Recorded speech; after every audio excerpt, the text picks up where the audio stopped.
এটাই তো উদ্দেশ্য নাকি? সুতরাং এখানে সাধ্য মতো কিছু চেষ্টা করবেন যেন এটা দাঁড়িয়ে যায়। হয়তো আপনি 50 বছর পরে থাকবেন না, কিন্তু কিয়ামত পর্যন্ত এই মসজিদটা এখানে থাকবে। যদি ভারতের মতো এদেশে আগ্রাসন শুরু না হয়, এই উগ্রপন্থী হিন্দু যারা, তারা যদি মসজিদ ভেঙে না দেয়, এই মসজিদ এখানে কায়েমজা হয়ে গেল, কিয়ামত পর্যন্ত এখানে থাকবে আর মানুষ এখানে সেজদা দিতে থাকবে। যত মানুষ এখানে সেজদা দেবে, কবরে বসে বসে আপনি ফেলাক্সি লোড হয়ে সওয়াব পেতে থাকবেন। বলেন সুবহানাল্লাহ। আমরা ওযুর এই বিষয়টা নিয়ে পর্যন্ত এসেছিলাম। নবীজি বললেন আমাকে ওযু করার আগে, শুধু নামাজ পড়ার আগে ওযু করার নির্দেশ আল্লাহ দিয়েছেন। তাছাড়া পৃথিবীর কোন কাজে, সে কাজ রোজা রাখা হতে পারে, হজ করা হতে পারে, এমনকি কোরআন পড়াও হতে পারে, এগুলোর আগে ওযু করা লাগবে, এর শর্ত আল্লাহ আমাকে দেননি। এই জন্য আমি ওযু না করে গোশত খেলাম। বলেন এখানে এই হাদিস আর এই আয়াত আপনি সম্পর্ক এক জায়গায় করেন, কি দাঁড়াবে? আজ বিশ্বের অন্যান্য দেশে এমনও জায়গায় আমি গিয়েছি যেখানে আল্লাহ যে একজন আছে সে জানেই না। কয়েকদিন আগে আমি থাইল্যান্ডে ছিলাম। এমন এমন এলাকায় আমাকে নিয়ে গিয়েছিল, সৃষ্টিকর্তা একজন আছে বিশ্বাস করে না, ওরা বিশ্বাস করে সব একা একা হয়েছে। এইরকম মানুষের কাছে যদি আল্লাহর পরিচয় অথেন্টিক ভাবে তুলে ধরা লাগে, আপনি যদি আপনার বাবার কাহিনী বলেন, ও জীবনে শুনবে? বলেন, কোরআনে কারিমের এমন এমন বিষয় আল্লাহ এর ভেতরে দিয়েছেন, সেই কথাগুলো তাকে প্রচার করেন, ওদের মনের ভেতরে রেখাপাত করবে। কারণ কোরআনকে আল্লাহ জানিয়েছেন জালিকাল কিতাব লা রাইবা ফি। এই যে কিতাবের গা আলিফ লাম, এটা নির্দিষ্ট করে জানিয়েছেন পৃথিবীতে একটাই কিতাব আছে যেটা মানুষকে হেদায়েত দিতে পারে। এর ভেতরে সম্মোহনী কিছু শক্তি আল্লাহ আলাদা করে রেখেছেন। বলেন সুবহানাল্লাহ। ও সিরাজগঞ্জবাসী, আমি যে কথাটা তুলেছিলাম এখান থেকে, এই সবগুলোর দ্বারা প্রমাণ করা যায় এটা দিয়ে যে ওযু করা কোরআন শরীফের যে বাংলা, ইংরেজি, উর্দু, ফার্সি তাফসির এগুলো ধরা শর্ত না। তাহলে লরেন বুথের কাছে যে কোরআনের তাফসির তুলে দিয়েছে, 3 বছর তিনি পড়ার পরে নির্দ্বিধায় মুসলমান হয়েছে। সাংবাদিকরা জিজ্ঞাসা করছে আপনি একজন খ্রিস্টান, তামাম পৃথিবীতে সবচাইতে বেশি মানুষ বাস করে খ্রিস্টান ধর্মে, আপনি সেই ধর্ম থেকে পৃথিবীর জঙ্গি ধর্ম ওরা বলে যেটাকে মুসলিম ধর্ম, এই ইসলামে আসলেন কোন কারণে? লরেন বুথ বলেছিল আমি 3 বছর কোরআন শরীফ পড়েছি, আন্দাজে না বুঝে শুনে পড়েছি। 3টা বছর পড়তে পড়তে আমি 53 জায়গায় লাল দাগ দিয়েছিলাম যে ভুল ধরা পড়েছে। আল্লাহর ইশারা 54 নাম্বার জায়গায় যে আমার নিজের জীবনের ভুল ধরা পড়ে গেছে। আমি যেখানে লাল দাগ দিয়েছি দেখি তার পরের আয়াতে, পরের সূরাতে আল্লাহ ওই আয়াতের জবাব 1500 বছর আগেই দিয়ে দিয়েছেন। এই মহিলার কাছে যদি কোরআন ওই দিন তুলে না দিয়ে বঙ্গবন্ধুর আত্মজীবনী দিত, অত মুসলমান হইতো।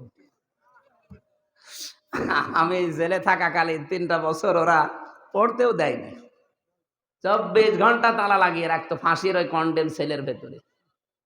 আর কারারক্ষী যা অধিকাংশগুলো হিন্দু ভাইরা পড়তো, দেবদুলাল, সুব্রত বালা, এরপরে আশিক কুমার, সঞ্জয় দত্ত, যা নাম বলছে সব তো আল্লাহর ওলি। একদিন এনে বললাম যে ভাই সবসময় তো তালা লাগিয়ে রাখেন, একটা বই দেন তো একটু পড়ি। আল্লাহর ওলি আমার বই নিয়ে এসেছে বঙ্গবন্ধুর আত্মজীবনী। এ বই পড়ি করবো কি? পরের সপ্তাহে বই নিয়ে এসেছে বঙ্গবন্ধুর চীন সফর, আর বই পান না। পরের সপ্তাহে নিয়ে এসেছে বঙ্গবন্ধুর ছেলেবেলা। বললাম ভাই আপনার আর আসার দরকার নেই।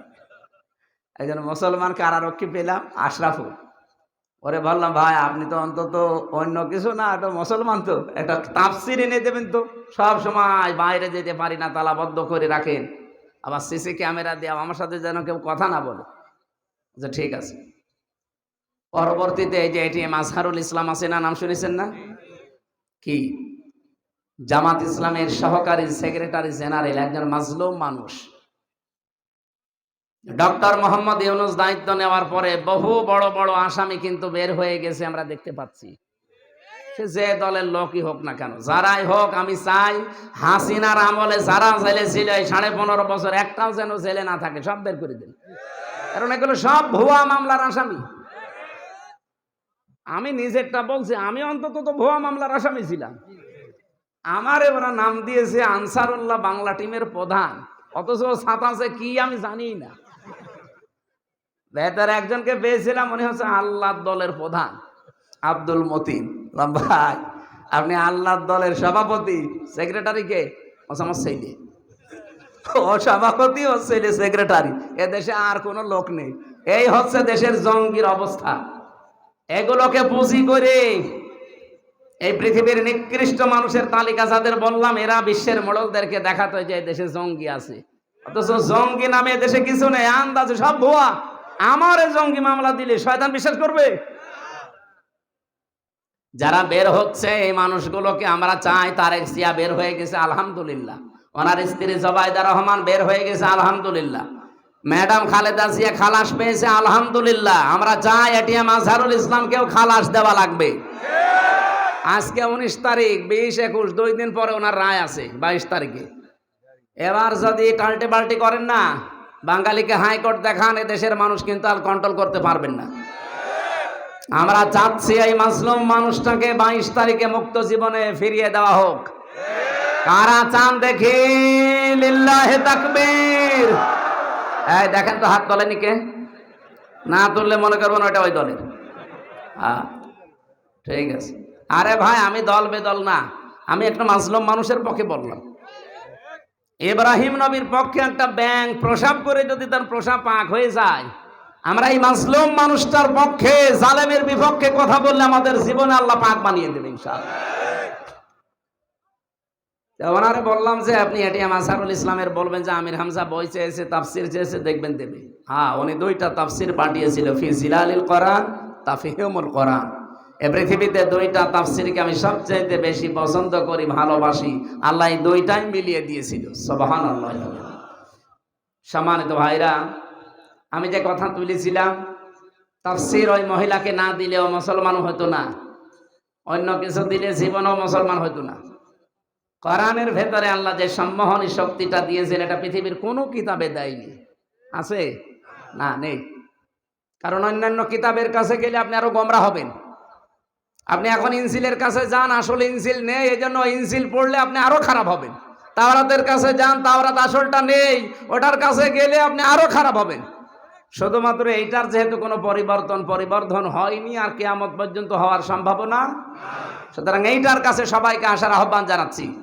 আজকে বাংলার জামাত ইসলামী কুষ্টিয়া জেলা শাখার ওলামা বিভাগের উদ্যোগে প্রায় 650 আলেম এক জায়গায় হয়েছিল। ডক্টর খলিলুর রহমান মাদানী হাফিজাহুল্লাহ উনি এসেছিলেন। সবাইকে আহ্বান জানিয়েছে যে বাংলাদেশে যারা আমরা কথা বলি, অন্তত 8-10 মিনিট যেন কোরআন শিক্ষার গুরুত্ব কি, কোরআনের আশার গুরুত্ব কি, এটা আমরা জানাই। আমি সেটার জন্য টাচ দিলাম।